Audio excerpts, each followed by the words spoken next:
Hello friends, welcome to everyone.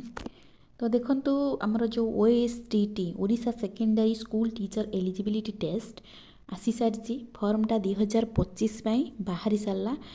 तो यहाँ आमर आज अप्लाई स्टार्ट माने आज माने 6 तारीख 6 डिसेम्बर स्टार्ट होची के तारीख जाए 17 तारीख जाए फॉर्मटा एप्लाई करिहेबो। ई डिसेम्बर 6 रु 17 तारीख भितर एप्लाई करिहेबो। 17 तारीख जो रोचे लास्ट डेट।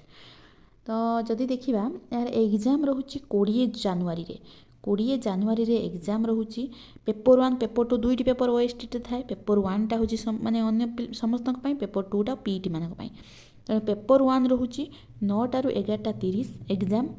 पेपर 2 टा रोचे 2 टा 4:30 20 तारीख जानुरी 20 रे एग्जाम। तेणु एग्जाम बहुत कम दिन जोटा कि 1.5 मास अच्छी आउ कह गले डिसेम्बर मसटा आउ जानुरी मास। तेणु जानुरी 20 रे एग्जाम। आउ एडमिट कार्ड केबे आसीबो? एडमिट कार्ड 10 जानुरी रे आसुची। 10 जानुरी रे बाहर 20 जानुरी रे एग्जाम हम 2026 रे है। तो तेणु पेपर 1 टा हूँ आमर 9 टा 11:30। तो भल भाव में समस्ते पढ़ापढ़ी करूँ। एसएसपी टीजीटी यापर निहाती भाव में आसो कहीं यहाँ गोटे जो ओएसटीटा आसबार गोटे संकेत दूँ कि एसएसपी टीजीटी निहाती भाव में आसो। तेणु आम मैंने भलसे पढ़ापढ़ी करवा।